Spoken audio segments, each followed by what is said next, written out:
2025 CGL മെയിൻസിന് വന്നൊരു ചോദ്യമാണ്. How many integers from 1 to 100 have exactly 3 devices?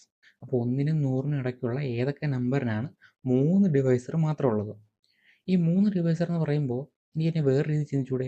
3 factor മാത്രമുള്ളത് എന്നുള്ള രീതി ചിന്തിക്കാമല്ലോ. അപ്പോൾ ഞാൻ ഇങ്ങനെയുള്ള ക്വസ്റ്റ്യൻ വന്നു കഴിഞ്ഞാൽ ഒറ്റ കാര്യം ചിന്തിച്ചാൽ മതി. പ്രൈം നമ്പറിൻ്റെ സ്ക്വയർ 1നും 100നും ഇടയ്ക്കുള്ള പ്രൈം നമ്പറിൻ്റെ സ്ക്വയർ എത്ര എണ്ണം ഉണ്ടെന്ന് മാത്രം ചിന്തിച്ചാൽ മതി. അപ്പോൾ ആദ്യത്തെ പ്രൈം നമ്പർ ഏതാ നമുക്ക്? 2. 2ൻ്റെ സ്ക്വയർ എത്ര? 4. ഇനി അടുത്തത് പ്രൈം നമ്പർ 3.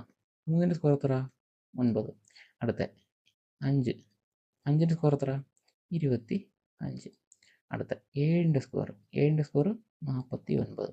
അത് കഴിഞ്ഞുള്ള പ്രൈം നമ്പർ എത്ര നമുക്ക് വരുന്നത്? 11. 11ൻ്റെ സ്ക്വയർ എത്ര വരും? 121 വരും. 121 എന്ന് പറഞ്ഞു കഴിഞ്ഞാൽ 100നെക്കാട്ടിയും വലുതല്ലേ? അപ്പോൾ അതെടുക്കാം. പറ്റത്തില്ല. അപ്പോൾ എത്ര നമ്പറുണ്ട്? 4 നമ്പറുണ്ട്. ഓക്കെ, അപ്പോൾ എൻ്റെ ഉത്തരം എത്രയാണ്? 4 നമ്പർ വരും. ഇതിൻ്റെ പിന്നിലുള്ള തിയറി എന്താണെന്ന് വെച്ചാൽ, ഞാനിപ്പോൾ ഒരു നമ്പറിൻ്റെ ഫാക്ടേഴ്സ് കണ്ടുപിടിക്കണം. എന്താ ചെയ്യുക? അതിനെ പ്രൈം നമ്പറിൻ്റെ പവറാക്കി എഴുതും. ഇപ്പോൾ ഞാൻ a⁻m എന്നൊരു നമ്പറിനെ എഴുതുകയാണെന്നുണ്ടെങ്കിൽ അതിന് എത്ര ഫാക്ടേഴ്സ് ഉണ്ടായിരിക്കും? m+1 ഫാക്ടേഴ്സ് കാണും അല്ലേ?